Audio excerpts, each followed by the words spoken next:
அனைவருக்கும் வணக்கங்க. என் பேர் பீட்டர். கூவத்தூர் ஊராட்சி, ஆண்டிமடம் ஒன்றியம். நான் இந்த காணொளியில் ஒரு சில விஷயம் பேச போகிறேங்க. நான் ஒரு யூடியூப் சேனல் உருவாக்கியிருக்கேன். யூடியூப் சேனலோட பேர் ஆண்டிமடம் கூவத்தூர் அப்படிங்கிற ஒரு யூடியூப் சேனல். அதுபோக ஆண்டிமடம் கூவத்தூர்னு வாட்ஸ்அப் குரூப் இருக்குது. இந்த ரெண்டு சேனல் வாட்ஸ்அப் குரூப்பில் இணைஞ்சிருங்க. யூடியூப் சேனலை சப்ஸ்கிரைப் பண்ணி உள்ளே இணைஞ்சிருங்க. இதில் நான் உங்களுக்கு நிறைய காணொளிகள் போட இருக்கேன். முக்கியமாக என்னை நீங்கள் பின்தொடர்றீங்க அப்படின்னா நான் யாருன்னு உங்களுக்கு தெரியணும். இன்றைக்கான முக்கியமான காணொளி, முதல் காணொளியாக இந்த யூடியூப் சேனலில் போட போகிறேன். என்ன காணொளின்னு பார்த்தீங்கன்னா, நான் ஒரு சுயநலவாதி, எதுவரை என் சுயநலம் அப்படிங்கிற தலைப்பில் இன்றைக்கி பேச போகிறேன். இதை பொறுத்து தான் நீங்கள் என்னுடைய யூடியூப் சேனலில் நீங்கள் பின்தொடரவோ அல்லது வாட்ஸ்அப் சேனலில் வாட்ஸ்அப் குரூப்பில் இணைஞ்சிருக்கவோ போகிறீங்க. நீங்கள் என்னுடைய குரூப்பில் வாட்ஸ்அப் குரூப்பில் இணைஞ்சிருக்குன்னா என்னை பற்றி நீங்கள் தெரிஞ்சால் தான் நீங்கள் இணைஞ்சிருப்பீங்க இல்லைங்களா? அல்லது நான் யூடியூப் சேனலில் பேச போகிறத நீங்கள் கேட்க உங்களுக்கு விருப்பம் இருக்குன்னா, சும்மா உங்களுக்கு விருப்பம் வராது. நான் யாருன்னு தெரிஞ்சால் தான் உங்களுக்கு விருப்பம் வரும், சரிங்களா? அதுக்கான விளக்க உரையாக தான் இந்த காணொளி, முதல் காணொளி நான் வெளியிட போகிறேன். என்னோடய தலைப்பு இன்னைக்கான காணொளிக்கான தலைப்பு நான் ஒரு சுயநலவாதி, எதுவரை என் சுயநலம் அப்படிங்கிற தலைப்பை நான் விளக்கமாக பேச போகிறேன். இதை கேட்டுட்டு அதுக்கப்புறம் நீங்கள் பின்தொடரலாமா வேணாமாங்கிறத முடிவு பண்ணிக்கிங்க, சரிங்களா? என் பேர் பீட்டர். கூவத்தூர் ஊராட்சி, ஆண்டிமடம் ஒன்றியம். ஏற்கனவே சொல்லிட்டேன். ஆண்டிமடத்தை சுற்றியுள்ள 30 கிராமங்கள் இருக்குது ஆண்டிமடம் ஒன்றியத்தில். அந்த ஊரில் உள்ள சுற்றியுள்ள சிறு சிறு ஊர்களில் உள்ள மக்கள் என்னுடைய இந்த ஆண்டிமடம் கூவத்தூருங்கிற யூடியூப் சேனலை சப்ஸ்கிரைப் பண்ணி வச்சுருங்க. அதுபோக வாட்ஸ்அப் குரூப்லையும் இணைஞ்சிருங்க, சரிங்களா? என்னுடைய வேண்டுகோளாக விடுவிக்கிறேன்.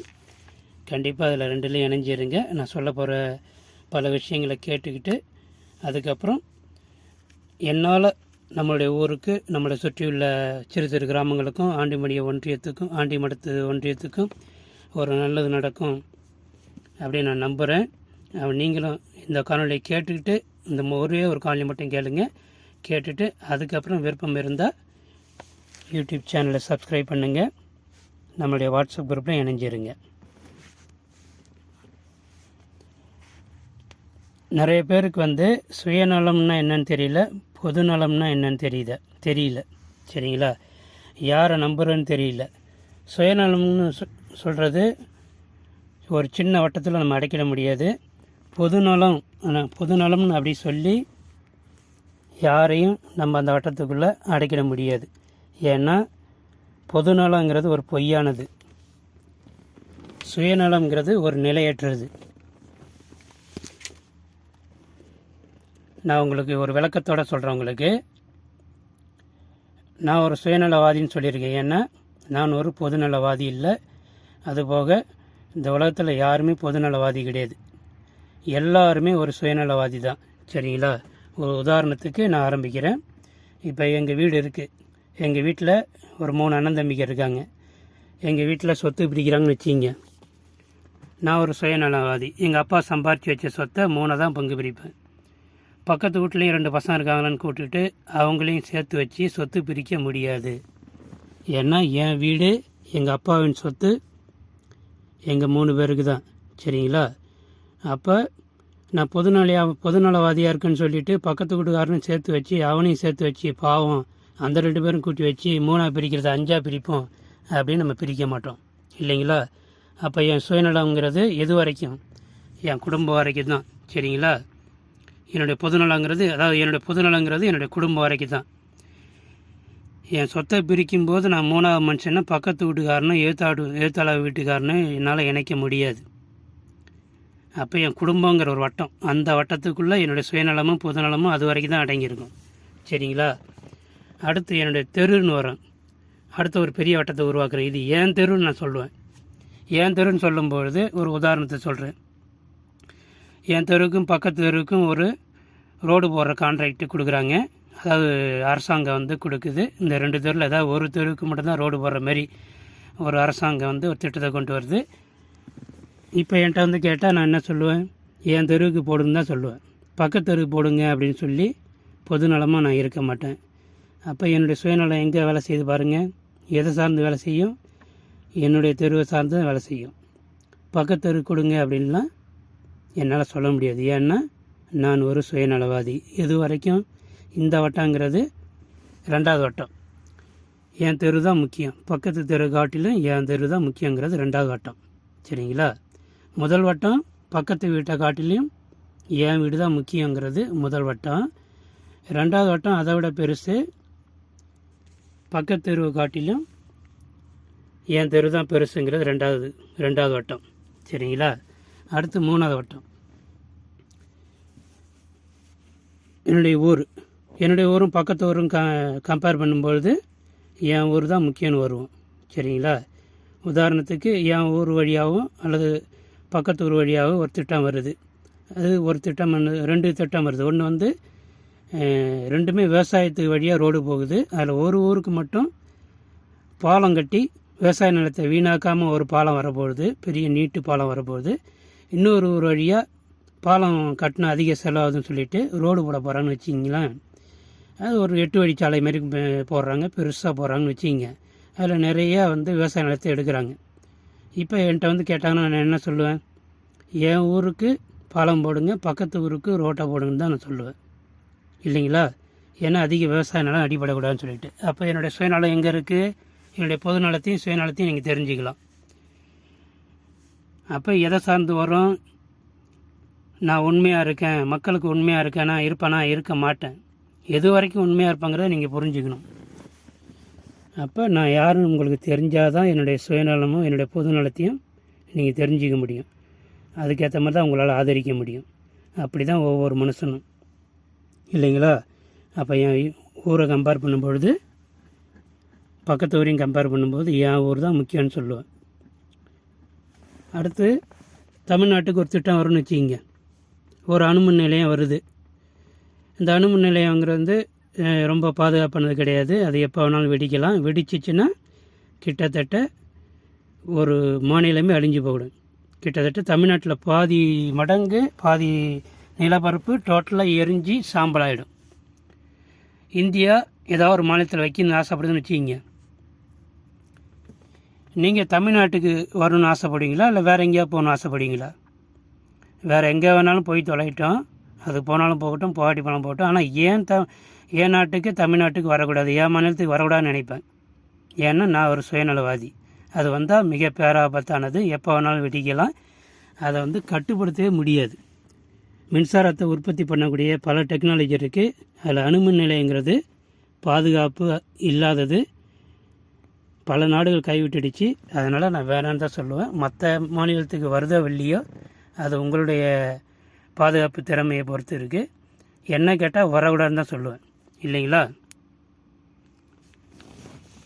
அடுத்து இந்தியாவுடைய மொத்த குப்பையும் கொட்டலான்னு தீர்மானம் எடுக்கிறாங்க. இந்தியா ஏதாவது ஒரு மாநிலத்தில் கொட்டலான்னு சொல்லும்போது தமிழ்நாட்டை தேர்ந்தெடுக்கிறாங்க அப்படின்னா நீங்கள் ஒத்துப்பீங்களா? பரவாயில்ல, இந்தியா எனக்கு தேசம், இந்தியா நல்லா இருக்கணும்னா ஏதோ ஒரு மாநிலத்தை குப்பையாக மாற்றலாம், போனால் போகட்டும், இந்தியாவுக்காக நான் தமிழ்நாட்டை விட்டு கொடுக்குறேன் அப்படின்னு சொல்லுவீங்களா? நீங்கள் விட்டு கொடுக்க மாட்டீங்க. இல்லைங்களா? அங்கே உங்கள் சுயநலம் எது வரைக்கும் இருக்கு பாருங்க. அப்போ உங்களை சுயநலங்கிறது நீங்கள் வட்டத்தை நீங்கள் போட்டுப்பீங்க. அப்போ உங்களுடைய வட்டம் தெரிஞ்சால் தான் மற்றவங்க உங்களை ஆதரிக்கலாமா ஆதரிக்க முடியாதாங்கிற தெரியும். அப்போ உங்களுடைய வட்டம் வந்து ஒருத்தர் பொதுநலவாதியாக ஒருத்தர் வராருன்னா ஊரில், அவருடைய சுயநலத்தின் வட்டம் உங்களுக்கு எவ்வளோ பெருசுன்னு தெரிஞ்சாதான் அவர் உங்களுக்கு உண்மையானவராக இல்லையாங்கிறது தெரியும். இல்லைங்களா? இப்போ உங்கள் ஊரில் ஒரு ஊராட்சி மன்ற தலைவர் இருக்கார். அவர் உண்மையிலே உங்கள் ஊருக்கானவரா அப்படின்னு நீங்கள் முடிவெடுக்க முடியுமாங்கிறது தெரியல. இல்லைங்க, எங்கள் ஊர் தாங்க, ஆனால் எங்கள் தெருவுக்கு நல்லது பண்ணலையே நீங்கள் யோசிக்கலாம், அல்லது நல்லது பண்ணுறாங்கன்னு நீங்கள் சொல்லலாம். இப்போ பொதுவாக ஒரு திட்டம் வருதுன்னு வச்சுங்க. ஒரு ஊருக்கு ஒரு 5 வீடு கட்டுற அரசாங்கம் வந்து இலவசமாக வீடு கட்டி தருதுன்னு வச்சுங்க. ஒரு 5 குடும்பத்துக்கு வீடு கட்டி தருது. அப்படின்னா அந்த ஊராட்சி மன்ற தலைவர் சித்தப்பாவுக்கு ஒரு வீட்டையும் பெரியப்பாவுக்கு ஒரு வீட்டையும் அவங்களுக்குள்ளேயே ஒரு வீட்டை 5 வீட்டையும் கொடுத்துட்டாங்கன்னா அது ரொம்ப தப்பு. அப்போ நீங்கள் என்ன பண்ணணும், ஒரு 5 தலைக்கட்டு 6 தலைக்கட்டு இருக்குன்னா ஒரு தலைக்கட்டுக்கு ஒரு வீட்டையும் அடுத்த தலைக்கட்டுக்கு இன்னொரு வீட்டையும் அப்படி தான் வாய்ப்பு கொடுக்கணும். ஒரே தலைக்கட்டு அப்படின்னா உங்களுக்கு தெரியும் நினைக்கிறேன், ஒரு ஊரில் எத்தனை தலைக்கட்டு இருக்குதுன்னு தெரியும் சரிங்களா. அப்போ எங்கள் ஊரை பொறுத்த வரைக்கும் 7 தலைக்கட்டு இருக்குது. அதனால தான் நாங்கள் 7 தேர் இழுக்கிறோம். ஒவ்வொரு தலைக்கட்டும் ஒரு தேர் இழுப்பாங்க. நாங்கள் கிறிஸ்தவராக இருக்கோம், ஆர்சி கிறிஸ்டின். எங்கள் ஊரில் வந்து 7 தேர் இழுக்கிறாங்க. அதில் ஒரு தலைக்கட்டும் ஒரு தேர் இழுக்கிறாங்கன்னு வச்சுங்க. அப்போ ஒரே குலத்தை சேர்ந்தவங்க அல்லது ஒரே தாத்தா பாட்டிக்கு பிறந்தவங்க ஒரு தலைக்கட்டு, அடுத்த தாத்தா பாட்டிக்கு பிறந்தவங்க ஒரு தலைக்கட்டு, அப்படி 7 தாத்தா பாட்டிக்கு சேர்ந்தவங்க தான் எங்கள் ஊர்னு வச்சுங்க. அப்படி தான் இருக்குது. அப்போ ஒரு 5 வீடு வருது அப்படின்னா ஒரு குழுக்கள் முறையில் போட்டு ஒரு தலைக்கட்டுக்கு ஒரு வீடு, இன்னொரு தலைக்கட்டுக்கு ஒரு வீடு, அப்படி தான் நம்ம வாய்ப்பு கொடுக்கணும். அப்படி ஒரே தலைக்கட்டுக்கு 7 வீட்டையும் 5 வீட்டையும் கொடுக்குறாருன்னா அங்கே வந்து அவர் தப்பு செய்கிறாருன்னு அர்த்தம் இல்லைங்களா. அப்போ நீங்கள் எதிர்த்து போராடணும். எதிர்த்து நீங்கள் போராடாமல் கேள்வி கேட்காமல் இருக்கீங்கன்னா ரொம்ப தப்பு. ஒரு தப்பு நடக்குதுங்கிறத ஊர் மக்களுக்கு தெரியப்படுத்தணும். முன்னாடிலாம் அந்த மாதிரி வாய்ப்பு இல்லை. இப்போ நிறைய வாய்ப்புகள் வந்துச்சு, நிறைய ஊடகம் வந்துச்சு.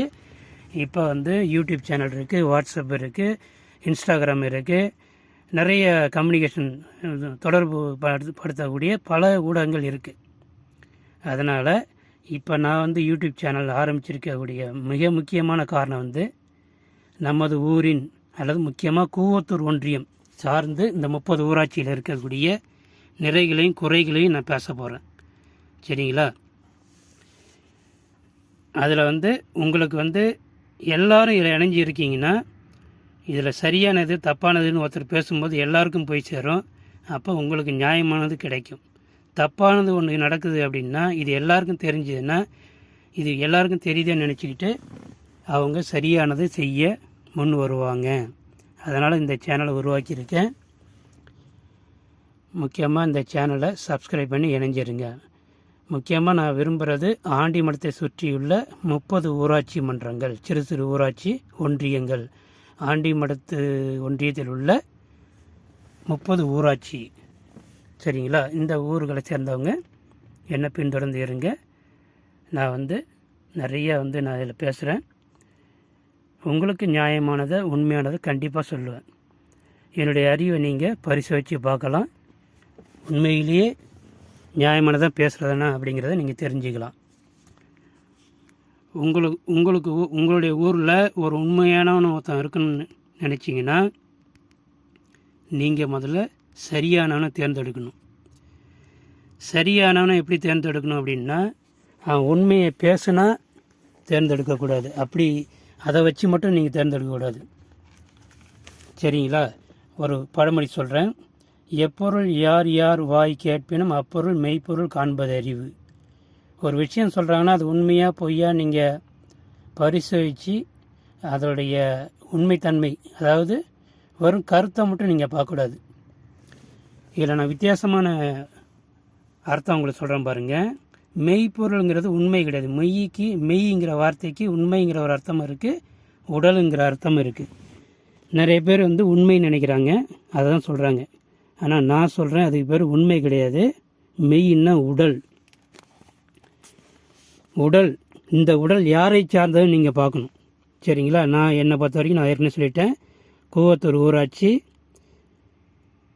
படையாச்சி, என்னுடைய குடி பேர் படையாச்சி, காங்கேயம் மாட்டுக்கார வகையறா சரிங்களா.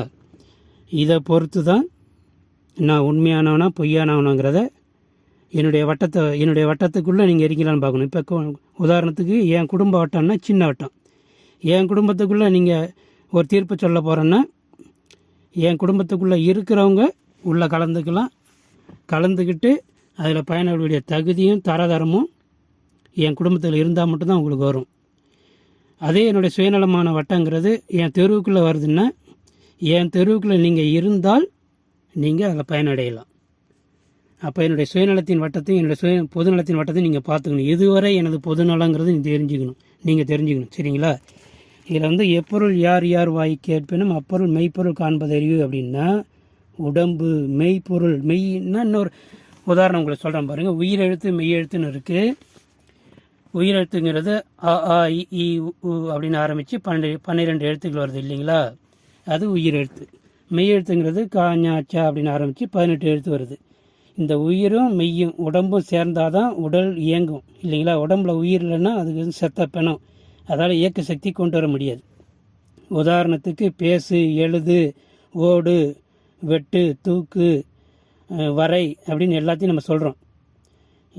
எந்த ஒரு இயக்க வார்த்தையாக இருந்தாலும் அது உயிர் இருந்தால் தான் அந்த உடம்பு இயங்கும். உடம்புன்னு ஒன்று இருந்தால் தான் அது செயலாக்கம் பெறும், இல்லைன்னா அது செயலாக்கம் பெறாது இல்லைங்களா. ஏன்னா உடம்பு இருந்தால் தான் ஒரு பொருளை நகர்த்தி வைக்க முடியும். அப்போ மெய் இல்லைங்களா. அப்போ மெய் எதுன்னு பார்க்கணும். அப்போ என்னுடைய உடல் எதை சார்ந்ததுன்னு பார்க்கணும். நான் பேசுகிறது உண்மையானு மட்டும் பார்க்கக்கூடாது. என்னுடைய உடம்பு எந்த குடியை சார்ந்ததுன்னு நீங்கள் பார்க்கணும். அப்போ தான் நான் உண்மையானவங்கிற உங்களுக்கு உண்மையானவன்னு நீங்கள் பார்க்கலாம், நீங்கள் தெரிஞ்சிக்க முடியும். என்னுடைய உடம்பு, என்னுடைய மெய்யானது எந்த குடியை சார்ந்ததுன்னு நீங்கள் முக்கியமாக தெரிஞ்சுக்கணும். எந்த தெருவை சார்ந்தது, எந்த ஊரை சார்ந்தது, எந்த நாட்டை சார்ந்தது, எந்த மொழியை சார்ந்ததுன்னு தெரிஞ்சால் தான் நான் உங்களுக்கு உண்மையானவனு இல்லைன்னு தெரியும். அப்போ என்னுடைய உடம்பு, எனது மெய்யானது எந்த குடியை சார்ந்தது, எந்த ஊரை சார்ந்தது, எந்த தெருவை சார்ந்தது அப்படின்னு தெரியாத வரைக்கும் நீங்கள் உங்களுக்கு நான் உண்மையானவனா இருப்பேனாங்கிறத உங்களால் உறுதியாக சொல்ல முடியாது. அப்போ நீங்கள் உங்கள் வாழ்க்கையில் யாரை சந்தித்தாலும் அவனுடைய உடம்பு, அந்த மெய் யாருன்னு நீங்கள் தெரிஞ்சாதான் அவன்கிட்ட நீங்கள் ஏமாறாமல் இருக்கலாம். இதுதான் எப்பொருள் யார் யார் வாய் கேட்பினும் அப்பொருள் மெய்ப்பொருள் காண்பது அறிவு. அதுக்கு இன்னொரு பழமொழி, தான் ஆடாவிட்டாலும் தன் சதை ஆடும்னு சொல்கிறாங்க பாருங்கள். அப்போ சதைங்கிறது உயிரற்றது, அது ஒரு பிண்டம். தான் ஆடாவிட்டாலும் தான் சதையாடுங்கிறாங்க. உதாரணத்துக்கு இந்த பழமொழிக்கு, இப்போ ஒரு கடத்தெருவில் நடந்து போயிட்டுருக்கேன். ஒரு வயதான அம்மா திடீர்னு ஒரு பைக்கில் மோதி கீழே விழுந்துட்டாங்க. நான் பார்க்குறேன், ஓடி போய் உதவுறேன். அப்போ எனக்கும் இதயம் துடிக்கும், ஒரு மாதிரி படபடப்பாக தான் இருக்கும் இல்லைங்களா. உங்களுக்கும் அப்படி தான் துடிக்கும். ஆனால் இதே என்னுடைய தாய் என் கண்ணு முன்னாடி ஒரு பைக்கில் மோதி கீழே விழுந்து ரத்தம் சதறி ரத்தத்தை கொட்டிகிட்டு இருக்கும்போது அப்போ என்னுடைய இதயம் துடிக்கும் பாருங்கள். இப்போ துடிக்கிறதுக்கும் ஏதோ ஒரு தாய் அடிபட்டு கீழே விழும்போது ரத்தம் சதறி கீழே கிடக்கும்போது கொட்டி சொட்டு சொட்டாக ஊற்றும் போதும் அப்போ துடிக்கிற ரெண்டு துடிப்புக்கும் ஒரு வித்தியாசம் இருக்கும். கண்டிப்பாக இருக்குமா இருக்காதான் நீங்கள் யோசிச்சு பாருங்கள். கண்டிப்பாக இருக்கும். உங்கள் தாயோட ரத்தம் கொட்டும்பொழுது உங்களுக்கு இதயம் பயங்கர படபடப்பாக இருக்கும் இல்லைங்களா. அதுதான் தான் ஆடாவிட்டாலும் தான் சதையாடும். உங்களுடைய சொந்த ரத்தமாக இருந்தால் தான் அந்த சதை ஆடும், இல்லைன்னா ஆடாது. உதாரணத்துக்கு நான் ஒரு வெள்ளையும் சொல்லியமாக ரோட்டில் நிற்கிறேன்.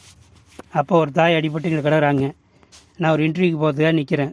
நல்லா அழகாக நீட்டாக ட்ரெஸ் பண்ணிவிட்டு, கையில் பைசா கிடையாது, நல்லா அழகாக ட்ரெஸ் பண்ணியிருக்கேன். இப்போ ஒரு போலீஸ்கார் வர்றாரு, தம்பி சீக்கிரம் அவங்க சட்டை துணியை கிழிச்சி அந்த அம்மாவை கட்டுப்பா ரத்தம் ஓடிட்டுருக்கு, அந்த துணியை கட்டினா தான் ரத்தம் வடியாதுன்னு சொல்கிறாங்க. அப்போ நான் என்ன செய்வேன், கொஞ்சம் யோசிப்பேன்.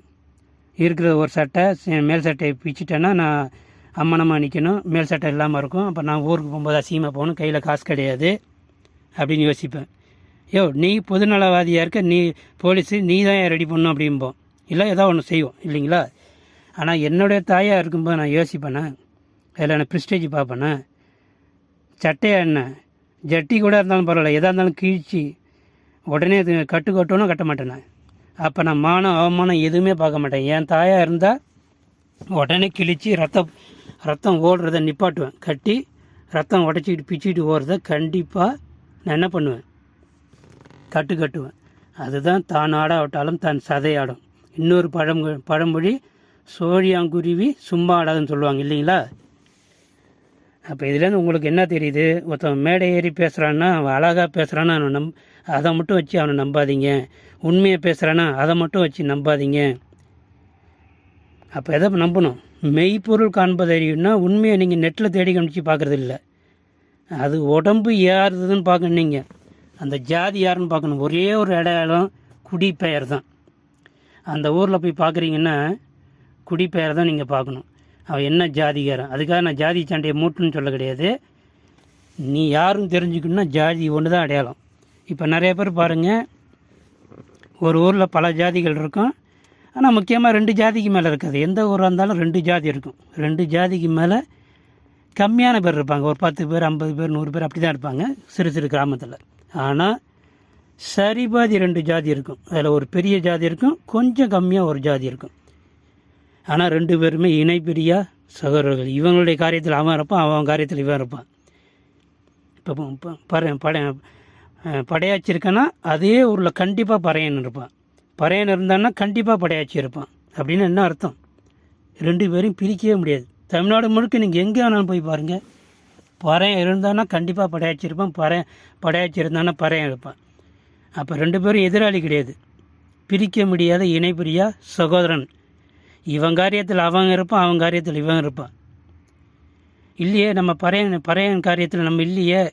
ஆனால் படையாச்சி காரியத்தில் மோளம் அடிக்கிறவங்க இருக்காங்க, கல்யாணத்தில் அவங்க இருக்காங்க, பல இதில் அவங்க வீடு கட்டுற எல்லாத்துலேயும் இருக்காங்க. ஆனால் இப்போ கம்மியாக இருக்க மாதிரி தோன்றலாம். ஒரு காலத்தில் ஒன்று தான் இருந்தாங்க, சினிமா படம் தான் நம்மளை குறைச்சிடுச்சு. ஆனால் பொதுவாக நீங்கள் யோசிச்சு பாருங்கள், 2 பேரும் ஒரே ஊரில் இருக்கானா நீங்கள் பாருங்கள். இப்போ என் இடத்துல என் சித்தப்பா பெரியப்பா இருக்கான்னா ஒரு சொத்துக்கு 2ஆக பிரியும் போது பக்கத்தில் வரான். ஏன்னா சொத்து 2ஆக பிரியும் போது கண்டிப்பாக பார்த்து இருப்பான். அப்படி தான் பறையனும் படையாச்சும் ஒரு காலத்தில் இருந்திருக்காங்க. அதனால் அவங்கள பிரிக்க முடியல. எங்கே போனாலும் இந்த 2 பேர் இருக்காங்க இல்லைங்களா? அதே மாதிரி தான் பக்கத்து அங்கேயும் ஊரில் வந்து தேவர், தேவேந்திரர், அப்புறம் கவுண்டர், அப்படி பல ஜாதிகள் இருக்குது. நான் சின்ன பிள்ளையில் இருக்கும்பொழுது பறையர் படையாச்சி 2 ஜாதி தான் இருக்குது போல இருக்குது, இதுக்கு மேலே ஜாதியே இல்லைன்னு நினச்சிட்டேன். அப்புறம் தான் சினிமா படம் வரும்போது தான் தெரியுது, ஓ கவுண்டர் இருக்காங்க. அப்புறம் யார் விஜயந்த படத்தெல்லாம் பார்த்துட்டு சின்ன கவுண்டர், அப்புறம் இவர் தேவர் மகன் படத்தை பார்த்துட்டு தேவர்னு ஒரு ஜாதி இருக்குது போல். இப்படி பல ஜாதிகள் இருக்குங்கிறது அப்போ தான் தெரியுது. ஆனால் அவங்க படம் எடுக்கிறலாம் பாருங்க, 2 சமூகத்தில் உள்ள விரோதத்தை தான் படம் எடுப்பாங்க. ஏன்னா அது அப்போ தான் தீமுட்டி அணையாமல் இருக்கிற மாதிரி பார்த்துப்பாங்க. சரிங்களா?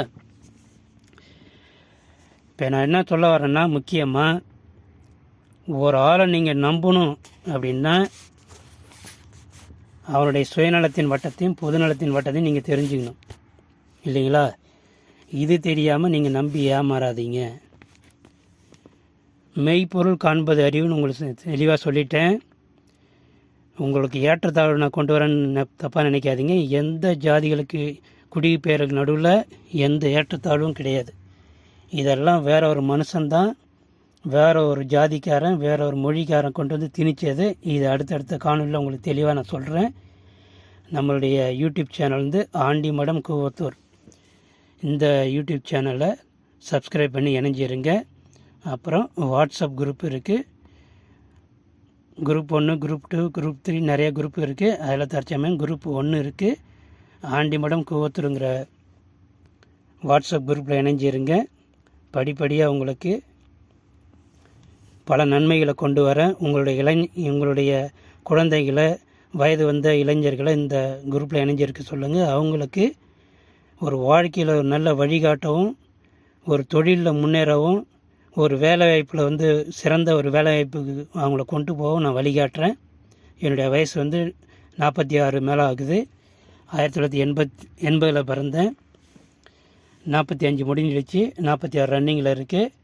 அதனால் நிறைய அனுபவங்களும் பெற்றிருக்கேன். பல வெளிநாடுகளும் போயிருக்கேன். அடுத்தடுத்த காணொலியில் என்னுடைய அனுபவங்களையும் நான் சொல்கிறேன்.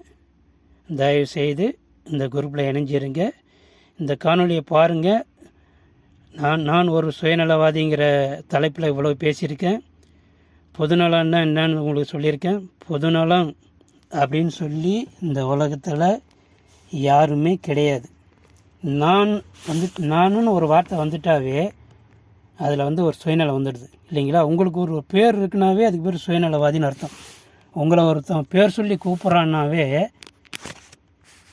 அப்போ நீங்கள் ஒரு சுயநலவாதின்னு அர்த்தம். உங்களுக்கு தலைவர்னு உங்களை சொல்லிட்டாவே அப்போ நீங்கள் செயலாளர் இல்லைன்னு அர்த்தம், பொருளாளர் இல்லைன்னு அர்த்தம். தலைவருங்கிற சுயநலத்தில் அந்த வட்டத்துக்குள்ளே இருக்கீங்கன்னு அர்த்தம். அப்போ நீங்கள் எப்படி உங்களை பேர் சொல்லி கூப்பிட்டாலும் நீங்கள் ஒரு சுயநலவாதி. அந்த சுயநலத்தின் வட்டத்தை தெரிஞ்சுக்கணும். அந்த வட்டத்துக்குள்ளே நீங்கள் இருந்தீங்கன்னா கண்டிப்பாக உங்களுக்கு நல்லா நடக்கும். அந்த வட்டத்தை தாண்டி நீங்கள் வெளியே இருக்கீங்க அப்படின்னா உங்களுக்கு நல்லது நடக்காது. அல்லது உங்கள் வட்டத்தில் வேற வட்டத்தை சேர்ந்த வந்து உங்களுக்கு அறிவுரை சொன்னான்னா அதை நீங்கள் நம்பாதீங்க.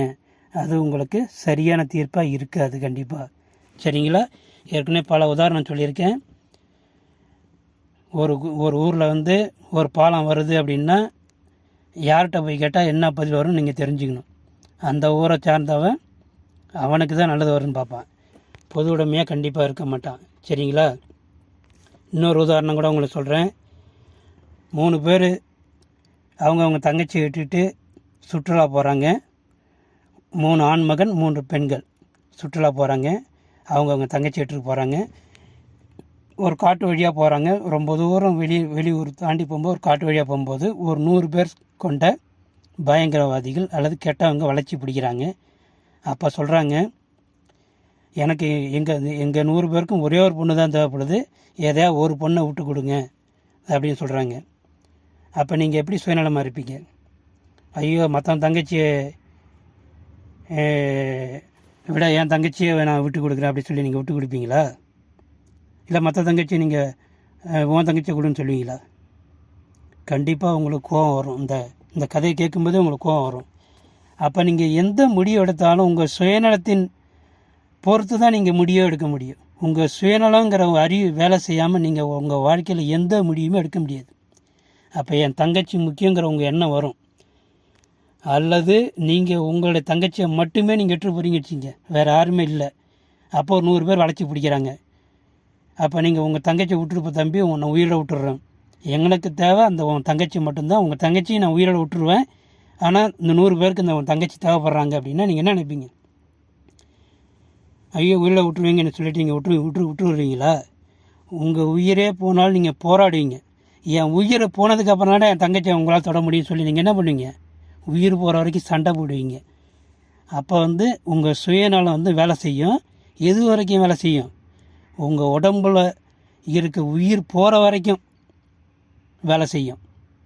அப்போ உங்கள் சுயநலத்தை டோட்டலாக செத்து போகுது. சுயநலம் எங்கே சாகும்? உங்கள் உடலை கொல்லும்போது உங்கள் சுயநலம் செத்து போகும். அதுக்கப்புறம் தான் உங்கள் தங்கச்சி தர முடியும். உங்களுக்கு நல்லா தெரியும், கண்டிப்பாக 300 பேர் சேர்ந்து உங்களை கொண்டுடுவாங்கன்னு தெரியும். ஆனாலும் நீங்கள் சண்டை போடாமல் இருக்க மாட்டீங்க. ஏன்னா தான் ஆடாவிட்டாலும் தான் சதையாடும். என் தங்கச்சிக்கு பின்னாடி பட போகிற கஷ்டத்தை பார்க்குறதுக்கு நான் உயிரோட இருக்கக்கூடாதுன்னு சொல்லி என்ன பண்ணுவீங்க? உங்கள் உயிர் போகிற வரைக்கும் சண்டை போடுவீங்க. சண்டை போடுற அளவுக்கு உங்களுடைய சதை இருந்தால் தான், உன் தங்கச்சியோடு நீங்கள் சேர்ந்து போகிறதா மட்டும்தான் நீங்கள் சண்டை போடக்கூடிய அளவுக்கு உங்களுக்கு ஒரு துணிச்சல் வரும். இல்லைன்னா என்ன பண்ணுவீங்க? விட்டுட்டு நீங்கள் ஓடிடுவீங்க. எப்போ ஓடுவீங்க? வேறு ஒரு தங்கச்சி விட்டுட்டு நீங்கள் சும்மா சுற்றுலா போனீங்கன்னா அப்போ விட்டுட்டு ஓடுவீங்க. அல்லது வேறொருத்தவங்க காதலியை கள்ளக்காதல் விட்டுட்டு போனீங்கன்னா விட்டு ஓடுவீங்க. உண்மையிலே அந்த உயிரை நீங்கள் நேசிக்கிச்சிங்கன்னா கண்டிப்பாக விட்டுட்டு போக மாட்டீங்க. அப்போ உங்கள் வாழ்க்கையில் நீங்கள் எந்த வித முடிவு எடுத்தாலும் உங்களுடைய சுயநல அறிவு தான் வேலை செய்யும் ஒழிஞ்சு பொதுநலன்னு ஒரு அறிவு, அப்படி ஒரு அறிவே கிடையவே கிடையாது. பொதுநலங்கிற வார்த்தையே ஒரு பொய்யான வார்த்தை. அதை எவனாம் நம்புகிறானோ அவன் மிகப்பெரிய முட்டாள். அப்போ நீங்கள் சரியாக முடிவு எடுக்கணுன்னா, ஒருத்தர் சொல்கிறாரு அப்படின்னா, இந்த ஊரில் ஒருத்தர் ஒரு முக்கியமான இருக்குது, அவர் செத்துட்டார் அப்படின்னு சொன்னா நம்ம என்ன கேட்போம்? ஐயோ அப்படியா, யார் சொன்னா அப்படி தான் கேட்போம். ஏன்னா யார் சொன்னான்னு அப்படிங்கிறத வச்சு தான் அந்த தகவல் உண்மையாக பொய்யாங்கிற நம்ம நம்புவோம். ஏதோ ஒரு அதிசயமான தகவல் உங்கள் காதுக்கு வருதுன்னு வச்சுங்க, அப்படியா, ஐயோ அது யார் சொன்னா அப்படிம்போம். அப்படி கேட்போம். பார்த்தீங்களா? யார் சொன்னாங்கிறத வச்சு தான் அது உண்மையிலே அந்த தகவல் உண்மையானதா பொய்யானதாங்கிறது உங்களுடைய அறிவு ஒரு காலத்தில் அப்படி தான் இருந்துச்சு. இப்போ நீங்கள் ஏமாந்து போகிறீங்க. ஏதோ ஒரு டிவி சொன்னால் நம்புறீங்க, ஏதோ ஒரு யூடியூப் சொன்னால் நம்புறீங்க. அப்படிலாம் நம்பவே நம்பாதீங்க. நீங்கள் யாரை ஃபஸ்ட் நம்பணுன்னா உங்கள் தெருவில் உங்கள் ஊரில் உள்ளவன்னு தான் நம்பணும். முதல்ல உங்கள் சொந்த முதல்ல உங்கள் அப்பா அம்மாவை தான் நம்பணும். அதை தாண்டி உன் தெருவில் சொல்கிறத நம்பணும். அதை தாண்டி உன் ஊரில் சொல்கிறனா நம்பணும். அதை தாண்டி வேறு எவன் சொன்னாலும் உன் ஊர் வழியாக தான் அந்த தகவல் வரணும். உன் ஊர் வழியாக தான் வரணும்னா என்ன சொல்லணும்? ஊரை தாண்டி வரக்கூடிய எந்த தகவலும் உன் ஊரில் உள்ள ஒரு ஆள் சொன்னால் நீங்கள் நம்பணும். சரிங்களா? தமிழ்நாட்டை தாண்டி வெளியூரில் ஒரு செய்தி வரணும்னா உங்கள் தமிழ்நாட்டில் உள்ளவன் சொல்லணும். அந்த தமிழ்நாட்டில் உள்ளவன் அடுத்து தொடர்ச்சியாக நூல் பிடிச்சி போனீங்கன்னா எங்கே வரணும்? உங்கள் வீட்டை சுற்றி உங்கள் வீட்டுக்கு வரணும். எப்படி யோசிக்கணுங்கிறத இந்த முதல் காணொலியில் உங்களுக்கு தெளிவாக சொல்லியிருக்கேன். அடுத்தடுத்த காணொலியில் உங்களுக்கு அரசியல் பற்றிய அடுத்த காணொலியில் நிறைய விளக்கங்கள் உங்களுக்கு கொடுக்குறேன். நன்றி.